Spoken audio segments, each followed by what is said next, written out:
గుండె నిండా గుడిగంటలు సీరియల్లో ఈరోజు ఎపిసోడ్లో మౌనిక జీవితంలో కొత్త మలుపులు, మీనా, రోహిణిల మధ్య గొడవలు, సత్యం కుటుంబంలో పెరిగే విభేదాలు ప్రేక్షకులను ఆకట్టుకుంటాయి. ఈ ఎపిసోడ్లో ఏం జరుగుతుందో చూద్దాం. మౌనిక ముందు బ్యాగ్ తీసుకొచ్చి పెడుతుంది సువర్ణ. ఈ నరకం నుంచి శాశ్వతంగా పుట్టింటికి వెళ్ళిపోమని అంటుంది. సంజు మారడం అసాధ్యమని చెబుతుంది. సువర్ణ మాటలతో మౌనిక షాకవుతుంది. నేను కూడా ఓ దుర్మార్గుడిని పెళ్లి చేసుకుని ఎన్నో కష్టాలు అనుభవించానని, సంజు కూడా తండ్రిలాగే తయారయ్యాడని అంటుంది.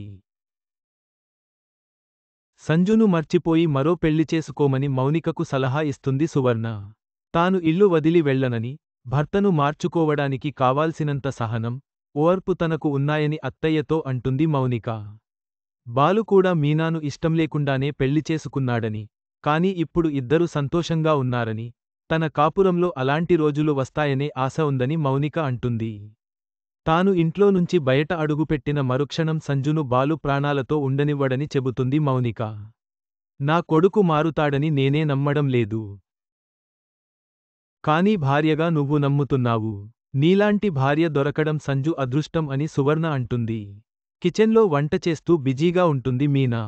ఆమె దగ్గరకు వస్తుంది రోహిణి. కొత్త కారు ఎలా కొన్నారు? అంత డబ్బు ఎక్కడినుంచి వచ్చిందని మీనాను అడుగుతుంది రోహిణి. పూలమాలల ఆర్డర్ వచ్చింది కదా, ఆ డబ్బులతోనే కొన్నామని మీనా బదులిస్తుంది. 500 మాలలు కడితేనే అంత డబ్బులు వచ్చాయా? బాలునే ఎక్కడో అప్పు చేసి నువ్వు ఆ డబ్బులు ఇచ్చినట్లు అబద్ధం చెబుతున్నాడు కదా అని మీనాతో అంటుంది రోహిణి. అబద్ధం చెప్పాల్సిన అవసరం బాలుకు లేదని మీనా గట్టిగా అంటుంది. అసలు నువ్వు బాలుకు కారు ఎందుకు కొనిచ్చావు?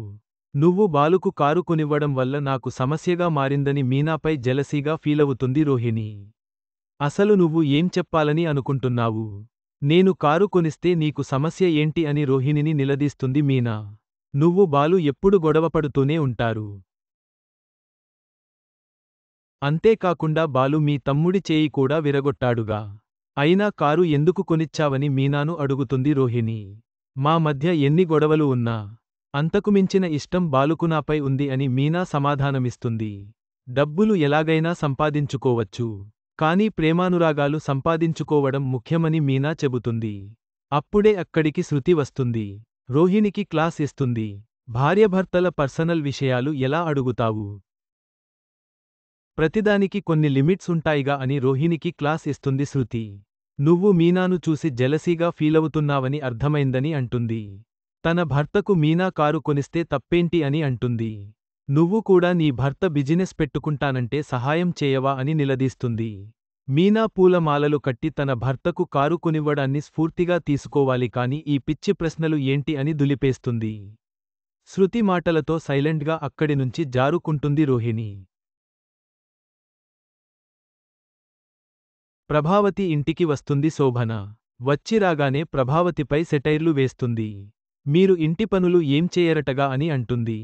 ఆస్తి మొత్తం శృతి పేరుమీద రాయడానికే శోభన వచ్చిందని ప్రభావతిలోన సంబరపడుతుంది. శృతికి నల్లపూసలు గుచ్చే వేడుకను గ్రాండ్గా చేయాలని అనుకుంటున్నట్లు ప్రభావతితో అంటుంది శోభన.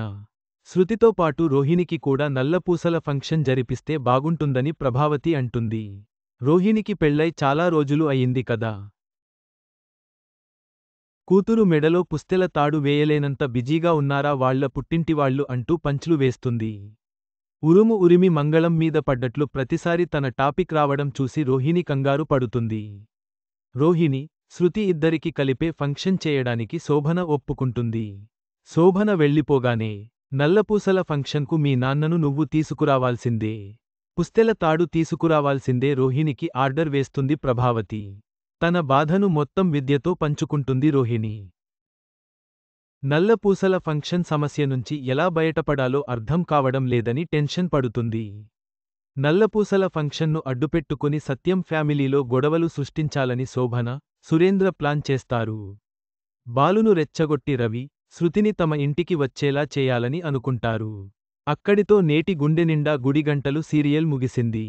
ఈ ఎపిసోడ్లోని సంఘర్షణలు మరియు సవాళ్లు సత్యం కుటుంబం భవిష్యత్తును ఎలా ప్రభావితం చేస్తాయో తెలుసుకోవడానికి తదుపరి ఎపిసోడ్ కోసం వేచి చూడండి.